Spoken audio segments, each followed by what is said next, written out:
بسم اللہ الرحمن الرحیم الحمد للہ وکفا وسلام علی عبادہ الذین اصطفیٰ اما بعد۔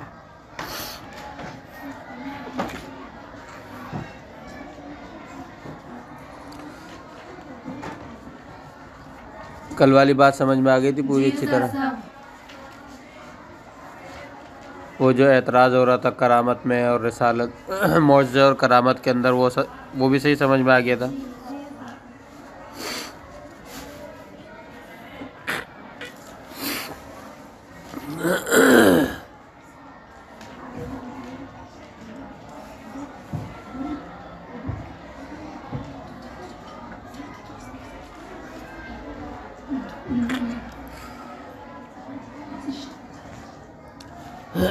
وہ افضل جی دیے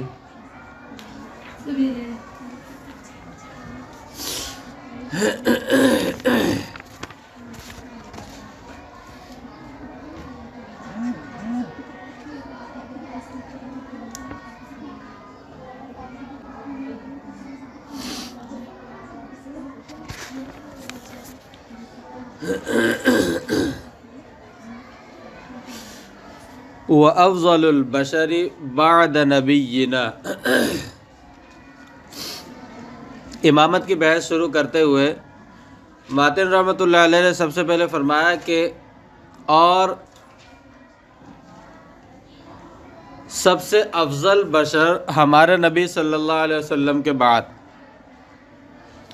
وَالْأَحْسَنُ أَن يُقَالَ بعد الانبیاء، شارح فرماتے ہیں بہتر یہ تھا کہ افضل البشر بعد نبینا کے بجائے افضل البشر بعد الانبیاء کہا جاتا۔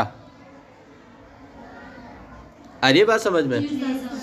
کیوں؟ اس لیے کہ کوئی غیر نبی سے افضل ہو ہی نہیں سکتا، کتنا ہی فضائل اور مناقب کا حامل کیوں نہ ہو، پر اب غیر نبی سے افضل نہیں ہو سکتا۔ تو بعد الانبیاء کہا جاتا کیونکہ بعد نبینا جو کہا گیا ہے اس کے اندر توجیحات تو بیان کی ہیں، لیکن وہی بات ہے، ایک توجیہ بیان کرتے ہیں تو وہ کسی اور اعتبار سے ٹوٹ جاتی ہے، دوسری توجیہ بیان کرتے ہیں تو کسی اور اعتبار سے ٹوٹ جاتی ہے۔ تو پہلے توجیحات دیکھتے ہیں۔ شارح کہتے ہیں وَالْأَحْسَنُ أَن يُقَالَ بَعْدَ الْأَنبِيَاءِ، بہتر یہ تھا کہ بعد الانبیاء کہا جاتا بعد نبینا کے بجائے، لَكِنَّهُ أَرَادَ الْبَعْدِيَّةَ الزَّمَانِيَّةَ وَلَيْسَ بَعْدَ نَبِيِّنَا نَبِيٌّ۔ لیکن اب توجیہ بیان کرتے ہیں، کہتے ہیں کہ ہو سکتا ہے ماتن نے بعد جو نبینا کہا بعدیت سے بعدیت زمانیہ مراد لی ہو، زمانے کے اعتبار سے بعدیت مراد لی ہو، اور ہمارے نبی صلی اللہ علیہ وسلم کا زمانہ مراد لیا ہو، اور ہمارے نبی صلی اللہ علیہ وسلم کے بعد کوئی نبی نہیں ہے۔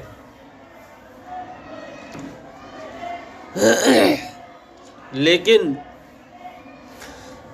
لابد من تخصیص عیسیٰ، اس صورت میں بھی حضرت عیسیٰ علیہ السلام کی تخصیص کرنا ضروری ہے، کیونکہ حضرت عیسیٰ علیہ السلام قیامت کے قریب نازل تو ہوں گے، نبوت لے کر اگرچہ نہیں آئیں گے، لیکن حضرت عیسیٰ علیہ السلام نبی تو ہوں گے، نازل تو ہوں گے، اور ظاہر سی بات ہے نبی پھر بھی افضل ہے، نبی افضل ہی ہے، نبی سے افضل تو کوئی ہو نہیں سکتا۔ تو اس لیے کہتے ہیں کہ پھر بھی حضرت عیسیٰ علیہ السلام اگر بعدیت زمانیہ مراد لی ہو کہ یعنی ہمارے نبی صلی اللہ علیہ وسلم کے بعد کے زمانے کے بعد مراد لے ہو، پھر بھی حضرت عیسیٰ علیہ السلام کی تخصیص کرنی چاہیے تھی، یا تو یوں کہنا چاہیے تھا افضل البشر بعد نبینا غیر عیسیٰ علیہ السلام، یا تو یوں کہنا چاہیے تھا یا سوا عیسیٰ علیہ السلام، اس طرح کے الفاظ کہنے چاہیے تھے۔ بہرحال حضرت عیسیٰ علیہ السلام کی تخصیص پھر بھی کرنی چاہیے تھی۔ کیوں؟ اس لیے کہ اب بعدیت زمانیہ مراد لینے کی جو صورتیں ہو سکتی ہیں، کوئی نہ کوئی صورت کہیں پر تو حضرت عیسیٰ علیہ السلام کی وجہ سے کوئی صورت ٹوٹ جائے گی، تو کوئی صورت جو ہے وہ جامع تعریف اس کے کسی صورت کے اعتبار سے تعریف جامع نہیں ہوگی۔ مثال کے طور پہ اگر بعدیت زمانیہ مراد لی ہے تو اس صورت میں اگر یہ مراد لیا جائے لو ارید کل بشر یوجد بعد نبینا، اگر یہ مراد لیا جائے کہ ہر وہ شخص جو ہمارے نبی صلی اللہ علیہ وسلم کے بعد پایا جائے زمین پر،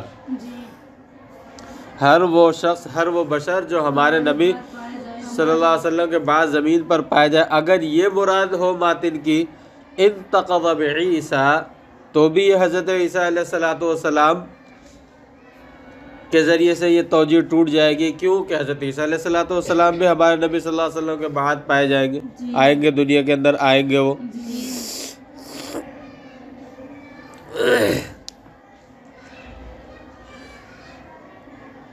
وَلَوْ أُرِيدَ كُلُّ بَشَرٍ يُولَدُ بَعْدَهُ لَمْ يُفِدِ التَّفْضِيلُ عَلَى الصَّحَابَةِ، اور اگر دوسری توجہ یہ بیان کرتے ہیں کہ اگر باطن کی مراد یہ ہو کہ ہر وہ بشر جو آپ صلی اللہ علیہ وسلم کے بعد پیدا ہو، تو اس سے حضرت عیسیٰ علیہ السلام والا اعتراض وہ تو وارد نہیں ہوگا، لیکن حضرت ابو بکر صدیق رضی اللہ تعالی عنہ کی افضلیت ان صحابہ سے جو آپ صلی اللہ علیہ وسلم سے پہلے پیدا ہوئے تھے، جو آپ صلی اللہ علیہ وسلم سے پہلے پیدا ہوئے تھے، یعنی بڑے تھے عمر میں، ان سے حضرت ابو بکر صدیق رضی اللہ تعالی عنہ کی افضلیت ثابت نہیں ہوگی، جبکہ حضرت ابو بکر صدیق رضی اللہ تعالی عنہ تو انبیاء کے بعد تمام بشر سے افضل ہے۔ اس کا مطلب تو یہ ہوا کہ ان صحابہ سے بلکہ باقی ان لوگوں سے بھی افضل نہیں ہوں گے جو آپ صلی اللہ علیہ وسلم سے پہلے پیدا ہو چکے اور پیدا ہو کر چاہے وہ مر چکے ہوں یا زندہ ہو۔ وَلَوْ أُرِيدَ كُلُّ بَشَرٍ هُوَ مَوْجُودٌ عَلَى وَجْهِ الْأَرْضِ لَمْ يُفِدِ التَّفْضِيلُ عَلَى التَّابِعِينَ وَمَنْ بَعْدَهُمْ۔ تیسری توجہ بیان کرتے ہیں کہ اگر باطن کی مراد یہ ہو کہ جو لوگ حضور صلی اللہ علیہ وسلم کے زمانے میں زمین پر موجود تھے، کہیں بھی ہو، ان سب سے حضرت ابوبکر صدیق افضل ہیں، اس صورت میں حضرت ابوبکر صدیق رضی اللہ تعالیٰ عنہ کی افضلیت تابعین اور ان کے بعد آنے والے لوگوں سے ان کی افضلیت ثابت نہیں ہوگی، جبکہ حضرت ابوبکر صدیق رضی اللہ تعالیٰ عنہ تو انبیاء علیہ السلام کے بعد تمام بشر سے افضل ہیں۔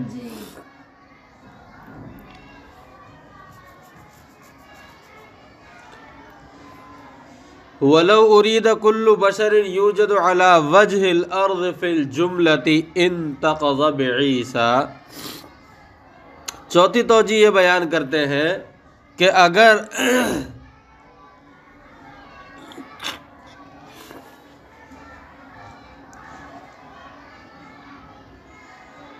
حضرت ابوبکر صدیق رضی اللہ تعالی عنہ، یعنی جو بھی زمین پر، یعنی فی الجملہ عام اعتبار سے جو بھی زمین پر پایا گیا بشر اس سب بشر سے افضل ہے، تو اس صورت میں یعنی جس کا بھی وجود ہو، تو اس صورت میں پھر بھی حضرت عیسیٰ علیہ السلام کا تو وجود ہوگا، وہ تو تشریف لائیں گے، اس سے یہ اور ٹوٹ جائے گا، اس سے یہ توجہ کیا ہو جائے گی؟ ٹوٹ جائے گی۔ اچھا، تیسری توجہ جو بیان کی ہے شارح نے کہ اگر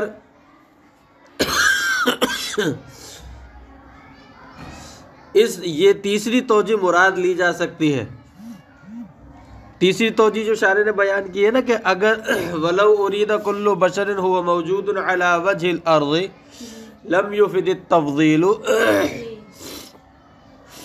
یعنی بعد نبینا، انبیاء کے علاوہ جو بھی زمین پر پایا گیا، جو بشر بھی زمین پر پایا گیا،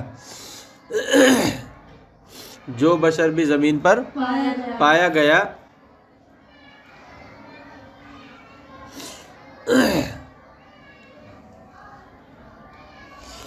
تو اس صورت کے اندر جب صحابہ کرام سے افضلیت ثابت ہو گئی، جب صحابہ کرام سے افضلیت ثابت ہو گئی تو دیگر روایات کی روشنی میں، یعنی ماتن کے اس قول کو لیتے ہوئے، ماتن کے اس قول کو لیتے ہوئے افضل البشر بعد نبینا، اور اس توجیہ کو جب ہم لیں وَلَوْ أُرِيدَ كُلُّ بَشَرٍ هُوَ مَوْجُودٌ عَلَى وَجْهِ الْأَرْضِ لَمْ يُفِدِ التَّفْضِيلُ عَلَى وَجْهِ الْأَرْضِ، اگر اس توجیہ کو ہم مراد لیں یعنی ہر وہ بشر جو زمین پر پایا گیا ہو، چاہے وہ اس وقت موجود ہو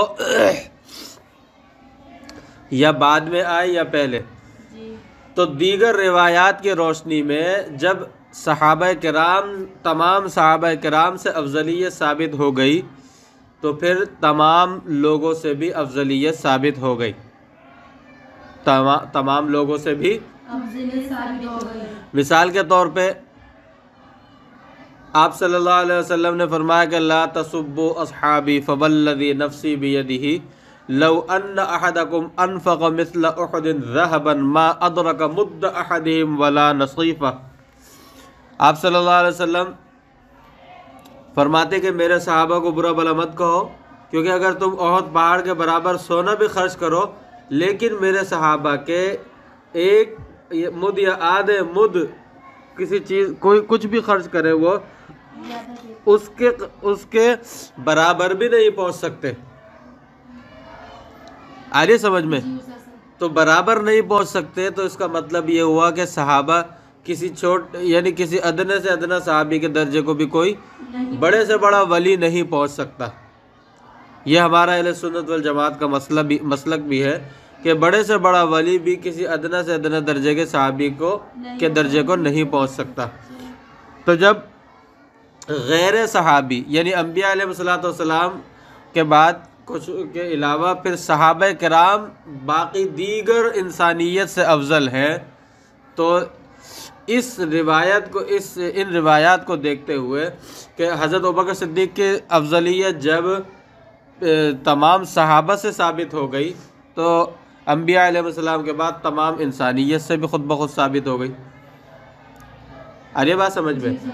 اسی طرح آپ صلی اللہ علیہ وسلم ایک اور روایت میں فرماتے ہیں کہ ما من احد من اصحابی یموت بارض الا بعث قائدا ونورا لهم یوم القیامہ، کہ میرا صحابی زمین میں کسی جگہ اگر مرتا ہے، کہیں بھی زمین میں مرے، مگر قیامت کے دن وہ قائد اور نور ان لوگوں کے لیے، اس جگہ، اس علاقے والوں کے لیے جہاں پر اس کا انتقال ہوا ہے، ان کے قائد اور نور بن کر اٹھے گا، یعنی ان کے لیے راہ روشنی دکھائے گا، ان کو روشنی بن کر اٹھے گا اور قائد بن کر اٹھے گا۔ آگے بات سمجھ میں؟ تو یہ تیسری توجیہ مراد لی جا سکتی ہے کہ جب صحابہ کرام سے افضلیت ثابت ہو گئی اور پیچھے ماتن نے افضل البشر بعد نبینا کہا، اور یہ تیسری توجیہ مراد لی جائے کہ ہم انبیاء کے بعد پھر صحابہ کرام سے جب افضلیت ثابت ہو گئی تو ان کے دیگر روایات کی روشنی میں تمام انسانیت سے افضلیت ثابت ہو گئی۔ یہ تیسری توجیہ مراد لی جا سکتی ہے۔ یہ دو میں نے آپ کو حدیثیں سنائی ہیں، حدیثیں اور بھی بہت ساری ہیں۔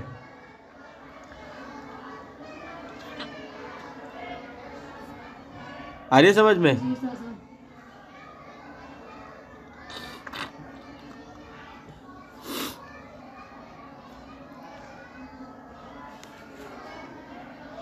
باقی یہ تو ہم نے توجیحات بیان کر دی، لیکن اگر کہیں سہو ہو گیا ہو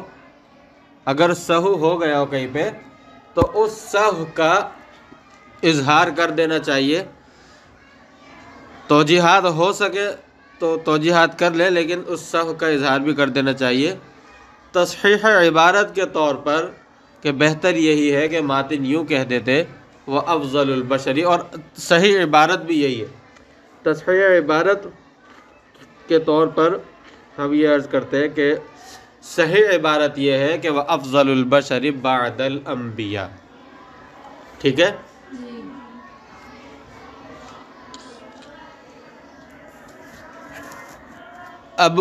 ابو بکر صدیق،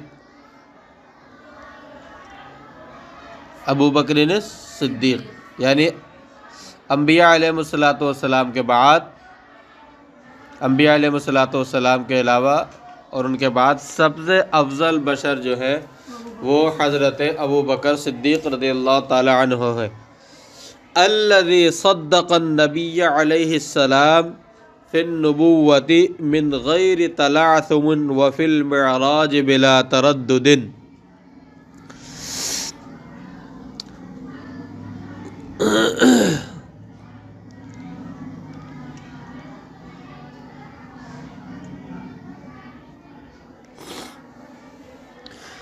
حضرت ابو بکر صدیق اس لیے صدیق جو ان کو لقب ملا ہے اس لیے کہ انہوں نے آپ صلی اللہ علیہ وسلم کی نبوت کے اندر بھی بغیر کسی توقف کے اور معراج کے موقع پر بھی واقعہ معراج کی بغیر کسی تردد کے تصدیق کی. اس لیے کہ انہوں نے نبی صلی اللہ علیہ وسلم کی نبوت کی بھی بغیر کسی توقف کے اور واقعہ معراج کی بھی بغیر کسی تردد کے تصدیق کی. اس لیے ان کو لقب دیا گیا صدیق. سب سے افضل پتہ چلا کہ انبیاء علیہ السلام کے بعد سب سے افضل بشر جو ہے وہ حضرت ابو بکر صدیق ہے. ثم عمر الفاروق، پھر ان کے بعد حضرت ابو بکر صدیق رضی اللہ تعالی عنہ کے بعد جو سب سے بہتر اور سب سے افضل خلیفہ، سب سے افضل بشر ہیں وہ حضرت عمر فاروق ہیں. الذی، فاروق کہنے کی وجہ کیا ہے؟ الذی فرق بین الحق والباطل فی القضایا والخصومات، کہ عمر وہ ہیں کہ جنہوں نے اپنے فیصلوں اور جھگڑوں وغیرہ کے معاملات کے اندر حق اور باطل کے درمیان فیصلہ فرما دیا. حق اور باطل کے درمیان فیصلہ فرما دیا. ایک یہودی اور ایک منافق جو کہ اپنے آپ کو مسلمان ظاہر کرتے ہیں اور حقیقت میں مسلمان نہیں ہوتے، ایک یہودی اور ایک منافق کے درمیان جھگڑا ہو گیا کسی چیز کے بارے میں. تو یہودی نے کہا کہ محمد صلی اللہ علیہ وسلم کے پاس چلتے ہیں فیصلہ کرانے، اور منافق نے کہا کہ نہیں، یہودیوں کا جو سردار ہے کعب بن اشرف اس کے پاس چلتے ہیں. یہودی حق پر تھا اس معاملے میں اور منافق چور تھا. تو اس نے جو ہے اس منافق کا یہ سوچ، اس کی سوچ یہ تھی کہ کعب بن اشرف یہودی کے پاس جائیں گے تو وہ اس وجہ سے تاکہ میں بھی یہودی ہو جاؤں وہ میرے حق میں فیصلہ دے دے گا اور میں یہ چیز اینٹھ لوں گا، چوری کر لوں گا. چور تھا وہ، یعنی ناحق تھا، وہ حق پر نہیں تھا. بہرحال آپ صلی اللہ علیہ وسلم کے پاس گئے. آپ صلی اللہ علیہ وسلم نے بات سن کے جو حق تھا اس کے حق میں فیصلہ فرما دیا، یہودی کے حق میں. تو منافق نے کہا کہ چلو حضرت عمر سے فیصلہ کرواتے ہیں. اس نے یہ سوچ کر کہا کہ حضرت عمر کفار سے اشداء علی الکفار، یہ صفت جو بیان کی گئی ہے تو وہ کفار سے بہت سخت چڑھتے ہیں، لہذا وہ تو میرے حق میں فیصلہ دیں گے ہی دیں گے. ان کے پاس آئے، یہودی نے سارا ماجرا سنایا کہ یہ بات تھی، آپ صلی اللہ علیہ وسلم کے پاس گئے تھے، انہوں نے یہ فیصلہ کیا تھا. اور پھر اس نے کہا کہ نہیں حضرت عمر، انہوں نے کہا تو پھر انہوں نے اس سے منافق سے پوچھا کہ کیا یہی بات ہے، اسی طرح کی بات ہے؟ تو اس نے کہا ہاں یہی بات ہے. اس نے صحیح بات بتائی ہے، یہی بات ہے. انہوں نے کہا ایک منٹ رکو میں آتا ہوں اندر سے. اندر گئے اور جا کے تلوار لا کے گردن اڑا دی انہوں نے. ہاں، اور انہوں نے کہا کہ جو آپ صلی اللہ علیہ وسلم کے فیصلے کو نہ مانے اور پھر عمر کے پاس آئے تو عمر کے نزدیک اس کا فیصلہ یہی. پھر یہ منافقوں نے جو حضرت عمر کے خلاف آپ صلی اللہ علیہ وسلم کے پاس شکایت کی کہ انہوں نے جو ہے ناحق مار دیا یہ وہ. اور آپ صلی اللہ علیہ وسلم نے جب بلایا تو جب معاملہ پتہ چلا حضرت جبریل امین نے آ کر فرمایا حضرت عمر کے بارے میں کہ آج عمر نے حق اور باطل کے درمیان فرق کر دیا. تو ان وجوہات کے بنا پر ان کو عمر الفاروق کہا جاتا ہے. ثم عثمان ذو النورین، پھر ان کے بعد تیسرے نمبر پر جو یعنی ان کے بعد جو افضل ہے انبیاء علیہ الصلوۃ والسلام کے بعد اور شیخین کے بعد جو افضل ہے وہ پہلے ختن یعنی آپ صلی اللہ علیہ وسلم کے پہلے داماد جو کہ دوہرے داماد کہلاتے ہیں جن کا لقب ذو النورین ہے، دو نوروں والے. عثمان دو نوروں والے، دو نور. ذو النورین کیوں کہا جاتا ہے ان کو؟ لأن النبی صلی اللہ علیہ وسلم زوج رقیۃ ولما ماتت رقیۃ زوجہ ام کلثوم، کہ آپ صلی اللہ علیہ وسلم نے حضرت عثمان رضی اللہ تعالی عنہ کے ساتھ اپنی بیٹی حضرت رقیہ رضی اللہ تعالی عنہ کا نکاح کیا، اور جب حضرت رقیہ کا انتقال ہو گیا زوجہ ام کلثوم، اور پھر آپ صلی اللہ علیہ وسلم نے حضرت رقیہ رضی اللہ تعالی عنہ کے انتقال کے بعد حضرت ام کلثوم کے ساتھ ان کا نکاح کر دیا. اس طرح آپ صلی اللہ علیہ وسلم کی دو بیٹیاں حضرت یکے بعد دیگرے حضرت عثمان رضی اللہ تعالی عنہ کے نکاح کے اندر آئیں، اس وجہ سے ان کو ذو النورین کہا جاتا ہے. قال لو كان لما ماتت ولما ماتت، اور جب حضرت ام کلثوم کا انتقال ہو گیا قال لو كانت عندي ثالثة لزوجتكها، فرمایا کہ وہ بہت غمگین ہو رہے تھے حضرت عثمان رضی اللہ تعالی عنہ. آپ صلی اللہ علیہ وسلم نے فرمایا کہ اگر میری تیسری بیٹی ہوتی تو اس کا میں تمہارے ساتھ نکاح کر دیتا. ثم علی المرتضی، اور پھر حضرت علی مرتضی رضی اللہ تعالی عنہ چوتھے نمبر پر تمام انبیاء کے بعد اور شیخین اور ختن اول کے بعد حضرت علی رضی اللہ تعالی عنہ جو کہ ختن ثانی ہیں، وہ یعنی داماد ثانی دوسرے داماد جو ہے وہ ان کا مرتبہ ہے چوتھے نمبر پر من عباد اللہ المرتضی. من عباد اللہ یعنی مرتضی مطلب چنے ہوئے پسندیدہ، من عباد اللہ اللہ کے بندوں میں سے. وخلص اصحاب رسول اللہ صلی اللہ علیہ وسلم ھذا، یعنی آپ صلی اللہ علیہ وسلم کے اندر آپ صلی اللہ علیہ وسلم کے جو صحابہ کرام تھے ان میں سب سے یعنی برگزیدہ اور نیک بندے تھے، برگزیدہ اور نیک بندے تھے، اس لیے ان کو علی المرتضی کہا جاتا ہے. شارح فرماتے علی ھذا وجد سلف، ہم نے اسی ترتیب پر جو ترتیب ہم نے افضلیت کی بیان کی ہے ہم نے اپنے اسلاف کو اسی ترتیب پر پایا ہے. ہم نے اپنے اسلاف کو اسی ترتیب پر پایا ہے. اور آگے فرماتے ہیں والظاہر انہ لو لم یکن لہم دلیل علی ذلک لما حکموا بذلک، اور فرماتے ہیں کہ ہم نے اسلاف کو اسی ترتیب پر پایا ہے کہ وہ یہی ترتیب بیان کرتے ہیں اور ان کے پاس اس کی کوئی نہ کوئی دلیل ہوگی. اسلاف کے پاس اس ترتیب کی کوئی نہ کوئی دلیل ہوگی، کیونکہ اگر فرماتے شارح کہ اگر اسلاف کے پاس اس کی کوئی دلیل نہ ہوتی تو وہ یہ حکم نہ لگاتے. اگر اسلاف کے پاس اس ترتیب کی کوئی دلیل نہ ہوتی تو وہ یہ حکم نہ لگاتے، یہ ترتیب بیان نہ کرتے کہ جب بھی بیان کی جاتی ہے تو یہی ترتیب بیان کی جاتی ہے. بغیر دلیل کے اسلاف اس کی اتنی پابندی نہ کرتے اور یہ حکم نہ لگاتے تو پتہ چلا کہ ہمارے اسلاف کے پاس اس کی کوئی نہ کوئی دلیل ہوگی.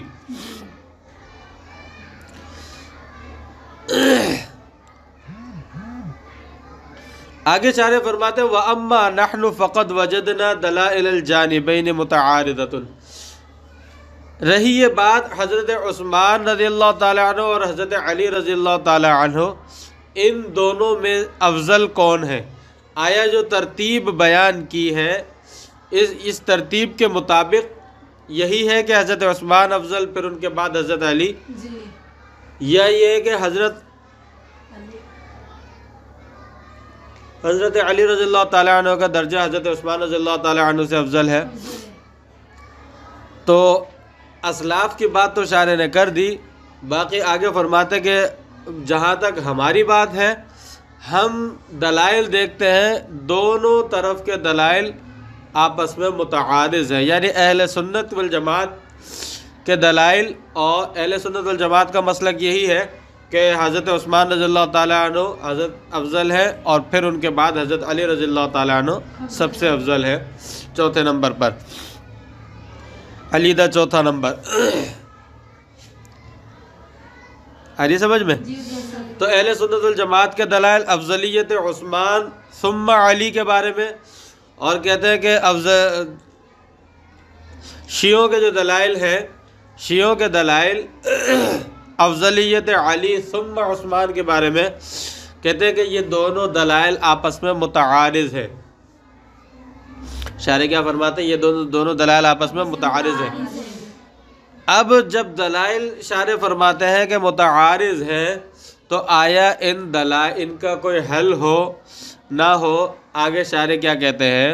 فرماتے ہیں وَلَمْ نَجِدْ هَذِهِ الْمَسْأَلَةُ مِمَّا يَتَعَلَّقُ بِهِ شَيْءٌ مِّنَ الْأَعْمَالِ۔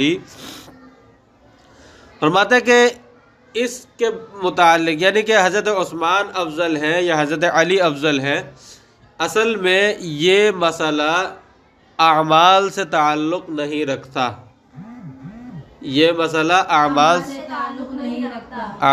تعلق نہیں رکھتا، یعنی شارح کے فرمانے کا مقصد یہ ہے کہ جب اعمال سے اس کا کوئی تعلق نہیں ہے تو ہمیں اس بحث میں نہیں پڑھنا چاہیے کہ حضرت عثمان افضل ہے یا حضرت علی افضل ہے۔ او یکون التوقف فیہ مخلا بشیء من الواجبات، یا اگر ہم اس بارے میں کہ کون افضل ہے حضرت عثمان اور حضرت علی رضی اللہ تعالیٰ عنہ میں سے کون افضل ہے، اس میں اگر ہم توقف اختیار کریں، اس قول میں، اس بات میں اگر ہم توقف اختیار کریں، تو اس توقف کی وجہ سے، یعنی سکوت اختیار کرنے کی وجہ سے کسی واجب کا ترک لازم نہیں آتا، کسی واجب کا ترک لازم نہیں آتا۔ آگے بات سمجھ میں؟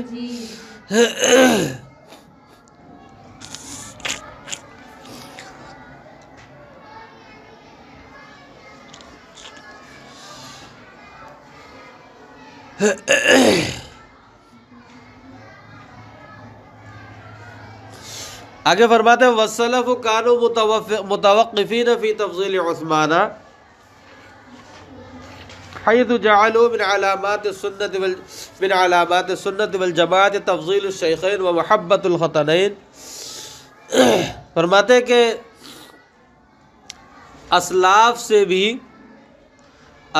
سے بھی تفضیل عثمان کے مسئلے کے اندر توقف منقول ہے۔ کیسے منقول ہے؟ شارح فرماتے ہیں اس لیے کہ انہوں نے اہل سنت والجماعت کی جو علامت قرار دیا ہے وہ تفضیل الشیخین، یعنی شیخین حضرت ابوبکر صدیق حضرت عمر فاروق کو افضل قرار دینا، وہ محبت الخطنین، اور دونوں دامادوں کے ساتھ محبت کرنا۔ کہتے ہیں یہ قول کہہ کر انہوں نے تفضیل عثمان کے معاملے میں توقف اختیار کیا ہے۔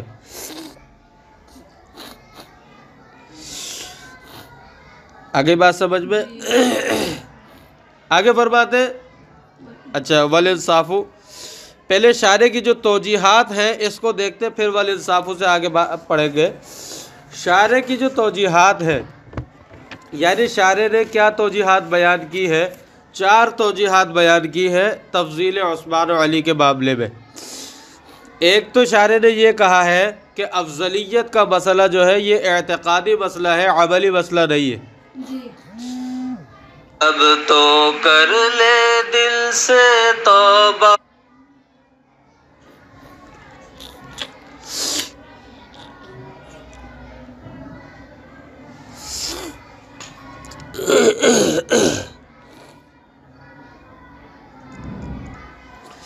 پہلی توجہ تو شارح نے یہ بیان کی ہے کہ افضلیت کا مسئلہ ظنی ہے۔ افضلیت کا جو مسئلہ ہے یہ ظنی مسئلہ ہے۔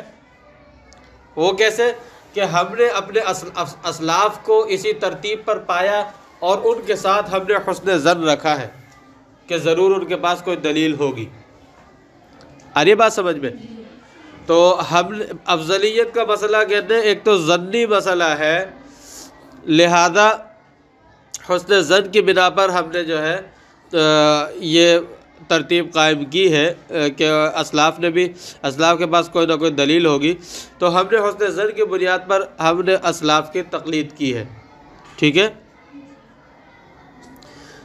کہتے ہیں کہ اگر ہم حسن ظن کی بنیاد پر اسلاف کی تقلید نہ کرتے تو اس صورت میں پھر ہم کیا کرتے؟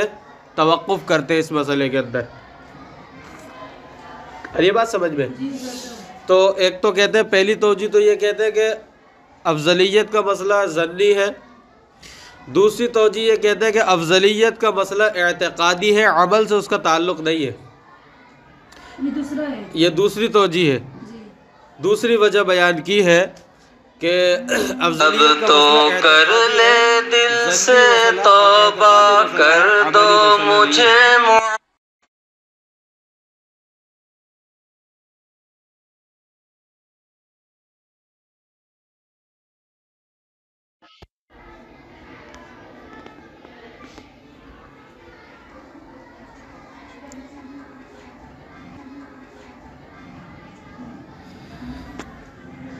افسوس ہوتا ہے ایسے لوگوں پر جو کال کاٹنے کے باوجود بھی تنگ کرتے ہیں۔ دوسری وجہ کیا بیان کرتے ہیں شارح کہ یہ افضلیت کا مسئلہ اعتقادی ہے، عمل سے اس کا تعلق نہیں ہے، اور عمل سے تعلق نہیں ہے تو اس کو اتنا زیادہ اس میں شدت اختیار نہیں کرنی چاہیے۔ آ رہی سمجھ میں؟ اور جب یہ اعتقادی مسئلہ ہے، عملی مسئلہ نہیں ہے، عملیات کے اندر تو ظن کافی ہوتا ہے مگر اعتقادی مسئلے کے اندر ظن کافی نہیں ہوتا، یقین مطلوب ہوتا ہے۔ اور یہاں ابھی اوپر بیان کی ہے پہلی توجہ کہ افضلیت کا مسئلہ ظنی ہے۔ آ رہی بات سمجھ میں؟ سب کو آ رہی سمجھ میں؟ تیسری وجہ یہ بیان کی شارح نے کہ افضلیت کے مسئلے کے اندر اگر سکوت اختیار کیا جائے تو کسی واجب شرعی کا ترک لازم نہیں آئے گا، کسی واجب شرعی کا ترک لازم نہیں آئے گا۔ لہذا جب کسی واجب شرعی کا ترک لازم نہیں آ رہا تو اس میں بہتر یہی ہے کہ توقف سکوت اختیار کیا جائے۔ چوتھی وجہ یہ بیان کی ہے شارح نے افضلیت کے مسئلے کے متعلق کہ اسلاف سے توقف منقول ہے، حیث جعل من علامات السنت والجماعت تفضیل الشیخ و محبت الخطنین، کہ اسلاف سے توقف منقول ہے۔ یہ تو چار توجیحات ہو گئیں شارح کی۔ اب ذرا شارح کی ان توجیحات کا جائزہ لیتے ہیں۔ شارح کی پہلی توجیح جو ہے، جو شارح نے یہ بیان کی ہے کہ افضلیت کا مسئلہ ظنی ہے، ظنی ہے، اور ہم نے صرف اسلاف کے پر ظن کی بنیاد پر یہ ترتیب قائم کی ہے افضلیت والی، تو یہ بات شارح کی، یہ توجیہ شارح کی اس وجہ سے کمزور ہے کیونکہ اہل سنت والجماعت اس افضلیت پر جو دلائل پیش کرتے ہیں وہ دلائل احادیث صحیحہ ہے۔ چلے اس کو کل پڑھتے ہیں انشاءاللہ۔ وآخر دعوانا الحمدللہ رب العالمین۔ بسم اللہ الرحمن الرحیم، الحمدللہ وکفا وسلام علی عبادہ الذین اصطفیٰ، اما بعد۔ بات یہاں پر افضلیت کے متعلق جو بات چل رہی تھی،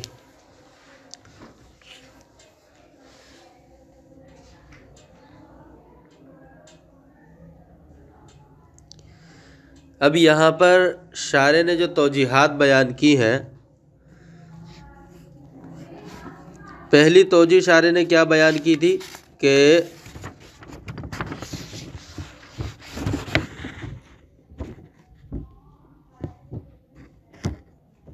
دلائل الجانبین متعارضۃ، کہ دونوں جانبین کے دلائل متعارض ہیں، اور متعارض جبھی کہلائے جا سکتے ہیں کہ جب جو ہے یعنی ایک ہی درجے کے ہوں. کہہ رہے اس لیے دلائل الجانبین متعارض ہیں، شیعوں کے بھی، روافض کے، شیعہ روافض کے بھی اور اہل سنت کے بھی، اس لیے سکوت بہتر ہے. تو شارح کی یہ توجیہ غلط ہے. اس وجہ سے غلط ہے کیونکہ روافض کی جو دلائل ہے وہ احادیث موضوعہ ہے. روافض کے جو دلائل ہے وہ احادیث موضوعہ ہے، من گھڑت احادیث ہے. اہل بیت کے بارے میں خود کہتے ہیں کہ 2-3 لاکھ احادیث اہل بیت کی شان میں گھڑی ہے ان لوگوں نے. آ رہی بات سمجھ میں؟ تو روافض کے جو دلائل ہے وہ من گھڑت احادیث ہے، جبکہ اہل سنت والجماعت نے جو دلائل بیان کیے ہیں کتب احادیث میں اب آج بھی موجود ہیں، وہ احادیث صحیحہ ہے، وہ احادیث صحیحہ. تو جب ایک طرف احادیث صحیحہ اور دوسری طرف من گھڑت احادیث ہے تو یہ متعارض کہاں سے ہوئے؟ یہ متعارض کہاں سے ہوئے؟ متعارض تو جب ہوتے کہ جب دونوں طرف احادیث صحیحہ ہوتی. آ رہی بات سمجھ میں؟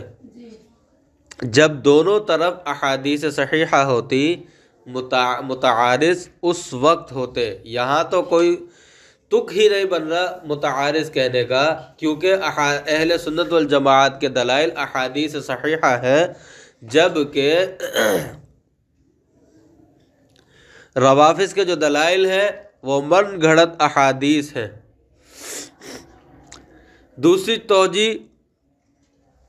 دوسری بات شارح نے یہ کہی تھی، یہ توجیہ یہ پیش کی تھی کہ یہ جو مسئلہ ہے اس کا اعمال سے کوئی تعلق نہیں ہے.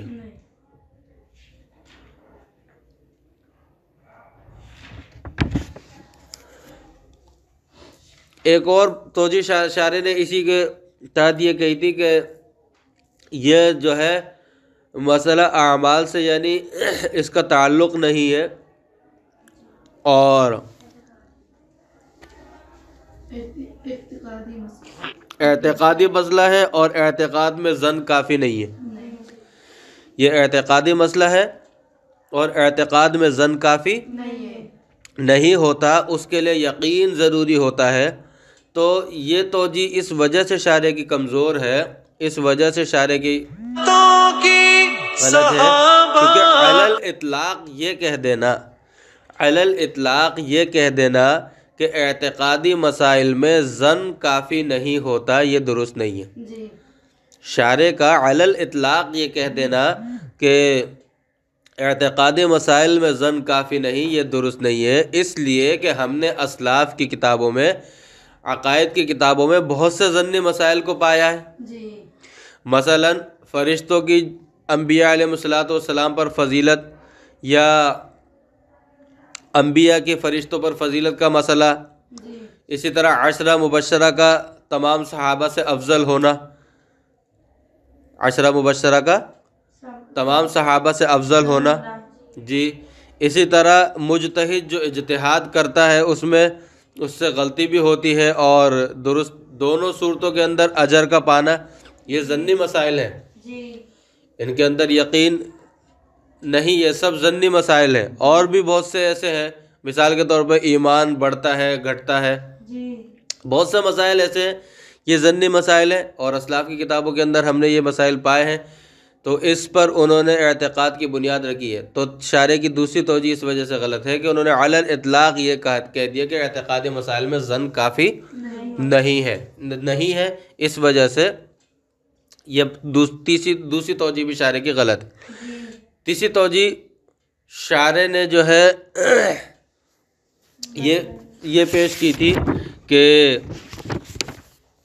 اگر توقف اختیار کیا جائے تو واجبات میں خلل نہیں آتا، کسی شرعی واجب کے اندر خلل نہیں آتا اگر توقف کیا جائے۔ آ رہی بات سمجھ میں؟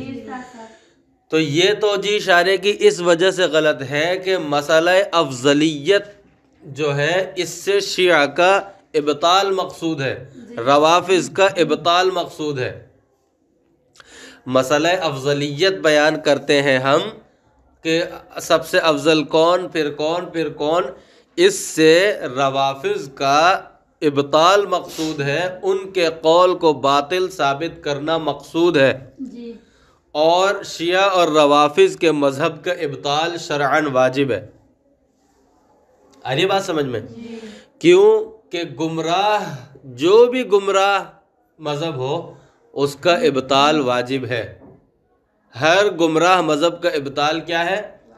اس کو باطل قرار دینا، اس کے بطلان کو ظاہر کرنا۔ ہر باطل مذہب، گمراہ مذہب کے بطلان کو ظاہر کرنا یہ شرعاً واجب ہے، یہ فرقہ واریت کا حصہ نہیں ہے۔ آ رہی بات سمجھ میں؟ اس کو فرقہ واریت کا حصہ بنا کر اس پر پردہ ڈال دیا جاتا ہے، یہ فرقہ واریت کا حصہ نہیں ہے، یہ فرقہ واریت ہے نہیں، کیونکہ یہ تو شرعاً واجب ہے، یہ تو شرعاً واجب ہے۔ اس کو جو چھوڑے گا وہ شرعی واجب کو چھوڑ رہا۔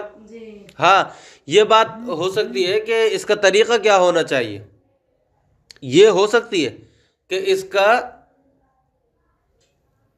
مذہب باطل کے ابطال اور بطلان کو جو ظاہر کرنا شرعاً واجب ہے، اس کا طریقہ کیا ہونا چاہیے اس میں بحث ہو سکتی ہے، لیکن یہ اس کو فرقہ واریت کی ہوا دے کر، جیسا کہ ہمارے ملک میں آج کے لیے کیا جا رہا ہے، اور ان باطل فرقوں کو، مذہبوں کو اور بڑھایا جا رہا ہے۔ تو کہنے کا مطلب یہ ہے کہ روافض اور شیعہ کے مذہب کا ابطال اور اس کے بطلان کو ظاہر کرنا مقصود ہے، جو کہ شرعاً واجب ہے۔ کیوں؟ کیونکہ شیعوں کے روافض کے نزدیک جو ہے حضرت علی رضی اللہ تعالیٰ عنہ سب سے افضل ہیں، اور خلیفہ اول ہونے کا حق بھی ان کا تھا، اور حضرت ابوبکر صدیق رضی اللہ تعالیٰ عنہ کو نعوذ باللہ لوگ غاصب کہتے ہیں۔ ارے بات سمجھ میں؟ تو تیسری توجیہ اس وجہ سے غلط ہے کہ افضلیت کا مسئلہ بیان کرنے سے جو مراد ہے وہ شیعہ مذہب کا ابطال اور ان کے بطلان کو ظاہر کرنا مقصود ہے، جو کہ شرعی واجب ہے۔ چوتھی توجیہ جو شارح نے بیان کی تھی کہ ہم نے اسلاف کو افضلیت کے مسئلے کے اندر توقف کرتے ہوئے پایا ہے، یہ شارح نے جو بات کہی یہ درست نہیں ہے، اس لیے کہ اہل سنت والجماعت اور شیعہ روافض کے درمیان اصل میں جو متنازع فی مسئلہ ہے، یعنی اصل مسئلہ جس کے اندر جھگڑا اور تنازع ہے، وہ حضرت علی اور حضرت عثمان رضی اللہ تعالیٰ عنہ کے درمیان افضلیت کا مسئلہ نہیں ہے نا۔ وَالسَّلَفُ كَانُوا مُتَوَقِّفِينَ فِي تَفْضِيلِ عثمان حَيْثُ جَعَلُوا، کہ حضرت عثمان رضی اللہ تعالیٰ عنہ کو فضیلت دینے کے معاملے میں ہم نے اسلاف کو جو ہے توقف کرتے ہوئے اسلاف کو ہم نے پایا کہ انہوں نے حضرت عثمان رضی اللہ تعالیٰ کو افضلیت نہیں دی، بلکہ انہوں نے توقف اختیار کیا ہے۔ تو اصل میں چوتھی توجیہ اشارے کی اس لیے غلط ہے کیونکہ اہل سنت والجماعت اور شیعہ روافض کے نزدیک مختلف فی مسئلہ، یعنی وہ مسئلہ جس کے اندر تنازع اور جھگڑا ہے، وہ حضرت عثمان اور حضرت علی رضی اللہ تعالیٰ عنہ کے درمیان مابین افضلیت کا نہیں ہے، بلکہ شیعہ اور اہل سنت والجماعت کے نزدیک جو اصل متنازع، یعنی جو متنازع فی مسئلہ ہے، وہ حضرت ابوبکر صدیق اور حضرت علی رضی اللہ تعالیٰ عنہ کے درمیان افضلیت کا مسئلہ ہے۔ آ رہی ہے بات سمجھ میں؟ یعنی اہل سنت والجماعت شیعہ اور روافض جو ہیں یہ کیا کہتے ہیں؟ یہ کہتے ہیں کہ حضرت علی رضی اللہ تعالی عنہ حضرت ابوبکر صدیق سے بھی افضل ہیں، اور اہل سنت والجماعت کہتے ہیں کہ نہیں، تمام صحابہ میں بلکہ انبیاء کے بعد تمام بشر میں سب سے افضل جو ہے وہ حضرت ابوبکر صدیق رضی اللہ عنہ۔ تو تنازع کا مسئلہ تو حضرت ابوبکر صدیق اور حضرت علی المرتضی رضی اللہ تعالی عنہ کے درمیان ہے، اہل سنت والجماعت کا اور شیعوں کا. حضرت عثمان اور حضرت علی رضی اللہ تعالیٰ عنہ کے درمیان تو تنازع ہے ہی نہیں، اور شارح نے یہاں پر حضرت عثمان اور حضرت علی رضی اللہ تعالیٰ عنہ کے درمیان تنازع کی بات بیان کر کے یہ جو شارح نے توجیہ بیان کی ہے یہ توجیہ بالکل غلط ہے. آگے بات سمجھ میں؟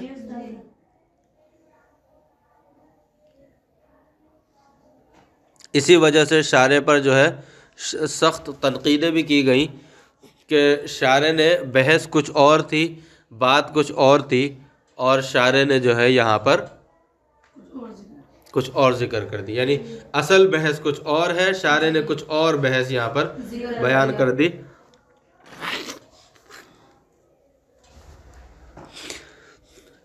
والانصاف، اگلی عبارت والانصاف. اب شارح یہاں سے ایک اور بات ہو رہا ہے کہ انصاف کی بات یہ ہے، ان ارید بالافضلیت کثرت الصواب فللتوقف جہۃ، کہ اگر تو حضرت عثمان اور حضرت علی رضی اللہ تعالی عنہ کے درمیان مدار افضلیت یہ ہو کہ زیادہ درست بات قول اور کام کس کے ہے، زیادہ یعنی درست کام درست بات قول زیادہ کس کی ہے، فرمایا کہ اس صورت میں تو توقف کیا جائے گا کہ آیا حضرت عثمان رضی اللہ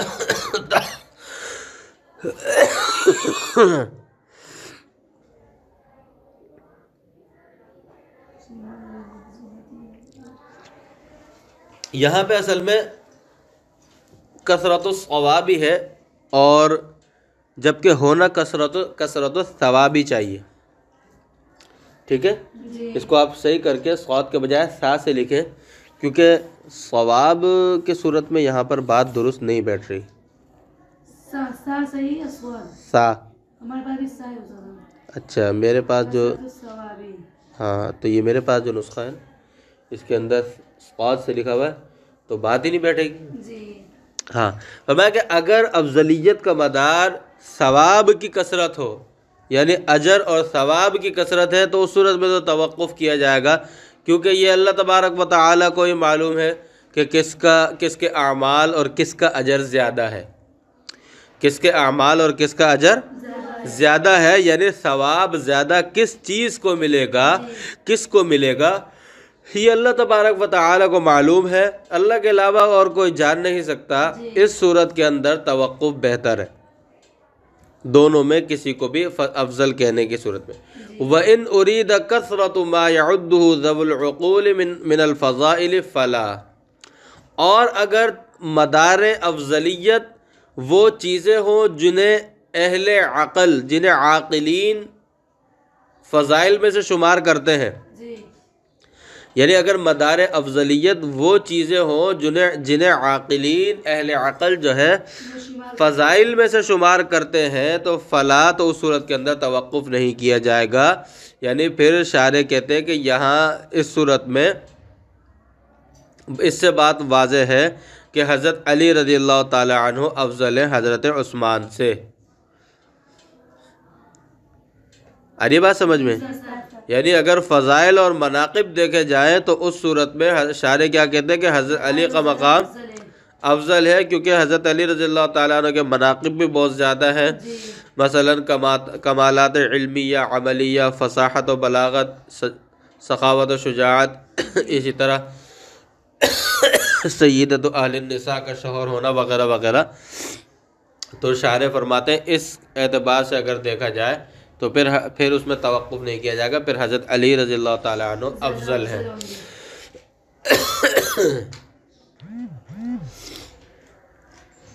شارح کی ان کچھ باتوں کی وجہ سے پھر بعض حضرات نے یہ کہا کہ علامہ تفتازانی یعنی شارح جو ہے ان سے شیعت کی بو آتی ہے، شارح کی باتوں سے شیعت کی بو آتی ہے.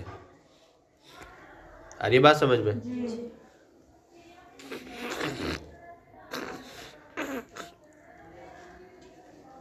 تو اس لیے